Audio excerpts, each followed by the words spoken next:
Hello बच्चों, कैसे हो आप सब। मैं ज्योति, आपकी हिंदी वाली मैम, आज फिर आई हूँ एक नई क्लास, एक नए चैप्टर के साथ। ठीक है बेटो, तो आज जो हम पढ़ेंगे वो पढ़ेंगे क्लास 12 ही चैप्टर 3 का एक कविता है। यह द्वीप अकेला। किन्होंने लिखा है? ये सच्चिदानंद हिरानंद वात्स्यायन आगे, इनके द्वारा ये गीत लिखा गया है। तो इसे देखेंगे हम, इसमें क्या है, इसे आज हम पढ़ेंगे। उससे पहले हमारे चैनल को सब्सक्राइब करना ना भूलें और लाइक का बटन जरूर दबा दें। ठीक है, तो देखते ही आज की हमारी कविता क्या कहती है। ठीक, यहाँ पर क्या हुआ बेटा, यह दीप अकेला। एक दीप की जो तुलना की गई है वो मानव से की गई है, इंसान से की गई है। कि जिस तरीके से दीप खुद जलता है और चारों तरफ रोशनी फैलाता है, उसी तरह जो मानव भी है वो खुद जलता है और औरों के लिए सुख सुविधाओं की चीज वो इकट्ठा करता है। ठीक है बेटा, तो देखते हैं हमारे आज का ये गीत क्या कहता है। यह दीप अकेला स्नेह भरा है, गर्भ भरा मधमाता, इसको भी पंक्ति को दे दो। ठीक है, पहली दो लाइन क्या है? यह दीप अकेला स्नेह भरा है, गर्भ भरा मधमाता, इसको भी पंक्ति को दे दो। तो जिस तरीके से एक दीप जलता है वो चारों तरफ रोशनी फैलाता है, उसी तरीके से अगर हम दीप की पंक्ति लगा दें, बहुत सारे दीप में उसे जोड़ दें, समाज में जोड़ दें, एक माला में पिरो दें, तो उसकी जो रोशनी जो है वो बहुत ही ज्यादा फैल जाएगी। तो एक दीप की रोशनी जितनी होती है, और अगर दीप की हम पंक्ति लगा दें तो पंक्तियों की रोशनी कितनी होगी। ठीक है, तो यही इस पे दिया गया है कि जो दीप है ये गर्भ भरा है। तो ये जो मानव जो है खुद में इतना शक्तिशाली है, खुद में इतना विजय है कि हर चीज पे विजय प्राप्त करता जा रहा है। लेकिन अगर हम इसकी शक्ति को बढ़ा दें तो इसका जो गौरव है, इसकी जो विशालता है वो कहां तक हो जाएगी। ठीक है, एक मानव ही तो है जो यहाँ से और चांद तक पहुंच चुका है और नई नई खोजें करता रहता है। तो अगर हम इसकी शक्ति को बढ़ा देंगे तो क्या से क्या कर डालेगा। ठीक है बेटा, यही हम देखेंगे। तो देखेंगे ये गर्भ भरा मधमाता, इसको भी पंक्ति को दे दो। तो ये जो गर्भ भरा है, ये जो द्वीप है, ये स्नेह भरा है, बहुत ही प्यारा है।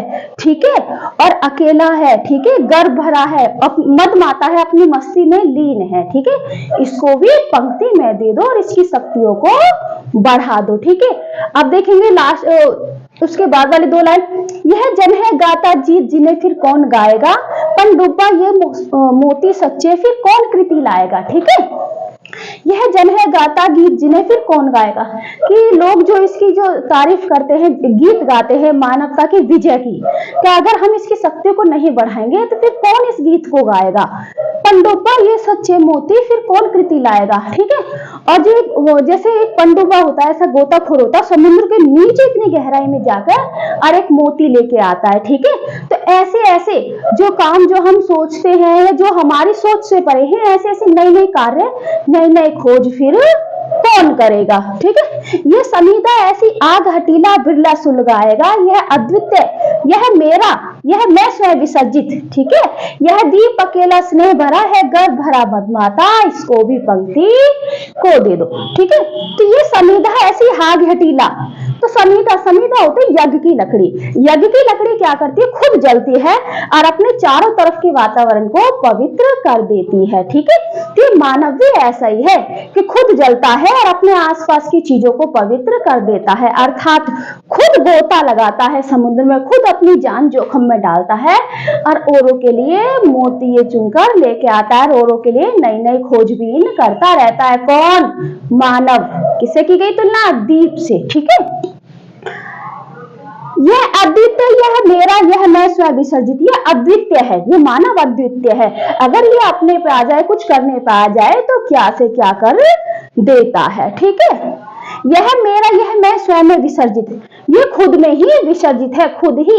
ये ऐसे जो काम होते हैं जो बिल्कुल भी हम नहीं कर पाते, जिसके बारे में हम बस सोचते हैं, उन कामों को ये अलग अलग तरीके से कर जाते हैं। अर्थात हम रात को लेटे लेटे हम चांद देखते हैं, लेकिन क्या है, चांद पे इंसान पहुंच चुका है ना, तो वही चीज की अद्वितीय है, ये ऐसे ऐसे कार्य कर देता है बहुत ज्यादा। तो ये गर्भ भरा है, स्नेह भरा है, इसको भी पंक्ति में दे दो, कि इसकी शक्ति को भी आप बढ़ाइए, इसको पंक्तियों में लेके आइए। ठीक है, इसको अकेला ना छोड़े। किसको? मानव को। यह मधु है स्वकाल की मोना का युग संचय, यह मधु है, मधु मतलब शहद, ठीक है, ये वो शहद है। कौन सा शहद? जिस तरीके से मधुमक्खियां छोटे करके हर फूलों पे से बैठ के थोड़ा थोड़ा शहद इकट्ठा करती है ना, उसी तरीके से ये मधु है। स्वकाल की मोना का युग संचय। मोना होता है पिटारा या कोई टोकरा या कुछ जैसे छत्ता होता है ना मधुमक्खियों का, ऐसे ही इसका भी। तो स्वकाल में मतलब स्वयं ब्रह्मा ने ही, स्वयं इस युग ने ही इसको संचय कर इसको इस रूप में लेके आया है। किसको? इंसान को, ठीक है। जैसे पहले पृथ्वी पर जन्म आया, ठीक है, जैसे जैसे बढ़ता गया तो बहुत लंबे समय में जाके अब ये इंसान जैसी आकृति हम लोगों को मिली है। यह गोरस जीवन कामधेनु का, यह गोरस किसके बारे में बात करें? इंसान के बारे में। गोरस क्या होता है? गोरस होता है कि दूध से बना हुआ पवित्र व्यंजन, ठीक है, दूध से बना हुआ स्वादिष्ट व्यंजन, पवित्र व्यंजन, तो ये गोरस है, ठीक है। जीवन कामधेनु का अमृत पूत पेय है, ठीक है, अमृत पूत पेय है, अमृत रूपी पवित्र दूध, ठीक है, जैसे गाय का पवित्र दूध होता है। यह गोरस जीवन कामधेनु को, पूरे जीवन को इसने गाय से नापा है। कामधेनु मतलब गाय, पूरे जीवन को इन्होंने गाय से नापा है, ठीक है। उस गाय का गोरस है ये, अमृत व्यंजन है ये। कौन? इंसान, ठीक है। यह अंकुर फोड़ धरा को, रवि को तख्ता निर्भय। कौन? मानव। यह अंकुर फोड़, एक अंकुर होता है ना, जैसे कोई भी बीज हो, वो पक्की जमीन में से, सख्त मिट्टी में से फोड़ के इतनी सी अपनी कील निकाल लेता है, अपना अंकुर निकाल लेता है ना, और सीधा खड़ा रहता है। तो वही कहा है कि ये वो अंकुर है जो धरा को फोड़, धरती को फोड़ कर रवि को तकता निर्भय, सूरज को तकता रहता है। जब अंकुर होता है तो सीधा निकलता है ना इस तरीके से, तो वो सूरज को देखता है। उससे तुलना की गई है किसकी? इंसान की, मानव की। किससे तुलना की गई है? उस अंकुर से जो जमीन को फोड़कर इतनी सी अपनी हरी हरी कील सी निकाल देता है, ठीक है, अंकुर निकाल, पत्ता निकाल देता है, उससे तुलना इसकी की गई है। रवि को तकता निर्भय, रवि मतलब सूर्य, सूर्य को निर्भय मतलब बिना डरे ही ये तकता रहता है, देखता ही रहता है। यह प्रकृति स्वयंभू ब्रह्म अयुत, इसको भी शक्ति को दे दो। यह प्रकृति, यह खुद प्रकृति से बना हुआ है, ठीक है, ये खुद में ही प्रकृति है, स्वयंभू है, स्वयंभू स्व में पैदा हुआ है। कौन? मानव। ब्रह्मा है, आयुत है, हजारों में से एक है, ठीक है, हजारों में से एक है, इसको भी शक्ति को दे दो। अब क्या कहा कि ये जो मानव जो है ये खुद में ब्रह्मा है, हजारों में एक है, खुद में प्रकृति है, अपने स्वयं में निर्मित है, तो इसको भी शक्ति दे दो। ये अब क्या है? इसको भी शक्ति क्यों दे दो? यह दीप अकेला स्वयं भरा है, गर्भ भरा मदमाता, इसको भी पंक्ति में दे दो कि ये स्नेह भरा है, गर्भ भरा है, मदमाता है, इसकी शक्तियों को भी आप बढ़ा दो। यह वह विश्वास नहीं जो अपनी लघुता में भी कापा, वह पीड़ा जिसमें गहराई को स्वयं उसी ने नापा। कि यह वह विश्वास नहीं है कि जो जिसने अपनी लघुता में भी काका, कि ये अपने छोटेपन से, अपने छोटे रूप से ये डरता हो, कांपता हो, नहीं कि इंसान हम तो इतने से और हम इतने दूर सफर करके चांद पे पहुंच जाते हैं, ये इस चीज से नहीं डरता है। वह पीड़ा जिसकी गहराई को स्वयं उसी ने नापा, ये वह पीड़ा है जिसकी गहराई को स्वयं खुद ने, मनुष्य ने ही नापा है, ठीक है। मनुष्य ने पता लगा लिया ना कि यहाँ से वहां तक की दूरी कितनी है, तो खुद इसने सब चीज इसने खुद ने ही करी है। कुत्सा अपमान अवज्ञा के धुंधवाते कड़ुए तम में यह सदा द्रवित चिर जागरूक अनुरुक्त नेत्र, उलंब बाहु ये चिर अखंड अपनाता, ठीक है। कुत्सा मतलब निंदा, अपमान, अपमान आप जानते हैं, अवज्ञा के धुंधवारे कड़ुए तम में, कि इतने तम मतलब अंधेरा, इतने अंधेरे में जहां कुत्सा भी देखने को मिलती है, अपमान भी देखने को मिलता है, अवज्ञा भी देखने को मिलती है, और धुंधवाते कड़ुए तम में, कड़ुए तम मतलब काला अंधेरे में यह सदा द्रवित चिर जागरूक अनुक्त नेत्र से, ये सदा द्रवित मतलब सदा ही जागा रहता है, जागरूक रहता है, और अनुक्त नेत्रों से और अपने लाल नेत्रों से, ठीक है, अपने निर्भय वाले नेत्रों से उलंब बाहु या चिर अखंड अपनाता। उलंब बाहु होता अपनी बाहें फैलाना, और अपनी बाहें फैलाकर ये चिर अखंड अपनाता, ये इस पूरी अखंडता को अपनाता है कौन? मनुष्य।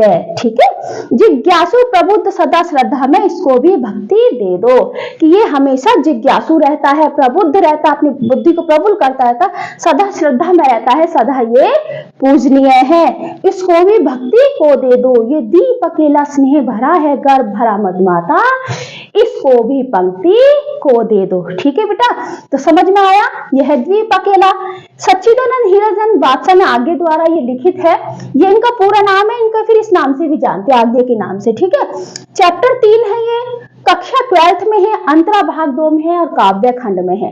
यहाँ पर एक दीप की तुलना इंसानों से की गई है कि ये जो दीप जो है ये स्नेह भरा है, बहुत ही प्यारा है, गर्व भरा है, बहुत ही गौरवान्वित करने वाला है, मदमाता है, मस्त है, इसको भी पंक्ति में दे दो, मतलब इसकी शक्तियों को भी आप बढ़ा दो। ठीक है बेटा, ये हो गया इसका पहला गीत। अब हम देखते हैं इसका दूसरा। ठीक है, इसका दूसरा गीत है मैंने देखा एक बूंद। ठीक है, यहाँ पर पहले तो दीप की तुलना इंसान से की गई थी, उसके बारे में बताया गया था। अब यहाँ पर एक बूंद की तुलना इंसान से की गई है।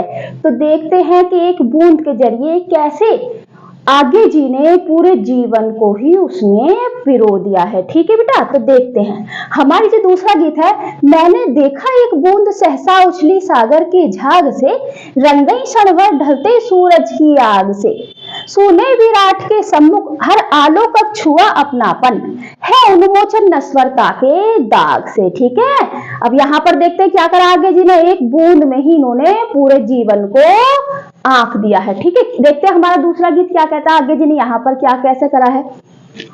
मैंने देखा एक बूंद सहसा उछली सागर के झाग से, यहाँ पर आगे जी कह रहे हैं कि मैंने देखा एक बूंद, एक पानी की बूंद, सहसा मतलब अचानक ही उछली पानी के झाग से। जब पानी का वेग बहुत तेज होता है तो अपने आप में झाग पैदा कर देता है, और जब वो झाग पैदा कर देता है, पानी का वेग, पानी का रफ्तार बहुत तेज होती है, तो बूंदें वहां से उछलती है।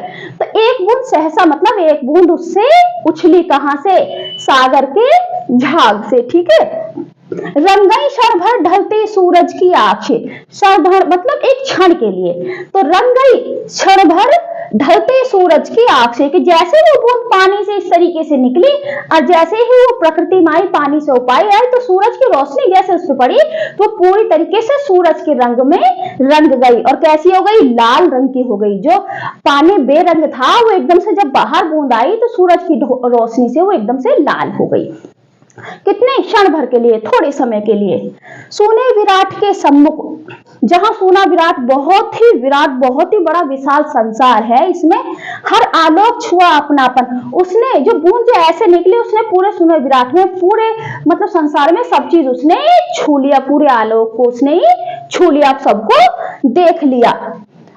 हर आलोक छुआ अपनापन, है उन्मोचन नश्वरता के दाग से। ठीक है, नश्वरता मतलब मिटना। ठीक है, उन्मोचन होता है यहाँ पर मुक्त करना या ढीला करना। तो देखिए यहाँ पर क्या है आगे जी ने, कि एक बूंद, जो पानी की जो एक बूंद है वो सागर के झाग से निकली, और जैसे ही संसार में आई उसने सारे रंग में रंग गई, और उसके बाद फिर उसको नश्वर हो गई, वो जमीन पर जैसे पड़ी, गर्म जमीन पर धुआं बन के उड़ गई। तो इसी तरीके से मानव जीवन को बताया गया है, जैसे उसकी उत्पत्ति ईश्वर से हुई है और फिर वो यहाँ पर संसार में आता है, तो सारी चीजों में, सारे स्थिराते, सारे मोह माया में वो फंस जाता है, और एक दिन उसका लास्ट जो वहीं पर ईश्वर में ही मिल जाना होता है। तो ये जो पूरी जिंदगी जो है ये क्षण भर से आगे जी ने नाप दी, कि जिस तरीके से एक पानी की बूंद ऐसे आई और उसने सब चीज देख लिया, सब उसने रंग में रंग गई, उसी तरीके से जब इंसान ने जन्म लिया तो पूरे यहाँ के संसारिक रंग में रंग गया, लेकिन अर्थात लास्ट में उसको क्या होना, जैसे बूंद जमीन पर गिरी और नश्वर हो गई, उसी तरीके से इंसान को भी जब उसका अंतिम समय आता है तो वो भी नश्वर हो जाता है। तो ये जो हमारा जो जीवन है, जो हमारा ये क्षण भर का जीवन है, बस हम इसे कहेंगे, इसे बहुत ही अच्छे तरीके से और रंगीन तरीके से इसको जी लीजिए। जिस तरीके से पानी को नश्वर हो जाना है, उसी तरीके से इंसानी जीवन को भी एक बार मिट जाना है, जहां से आया था वहीं पर उसको जाना है। ठीक है बच्चों, समझ में आया? है सब। अगर आपको यहाँ पर कोई भी दिक्कत हो हिंदी की क्लास से लेकर या यहाँ इनसे लेकर, तो हमें कमेंट बॉक्स में कमेंट करते रहे, ठीक है।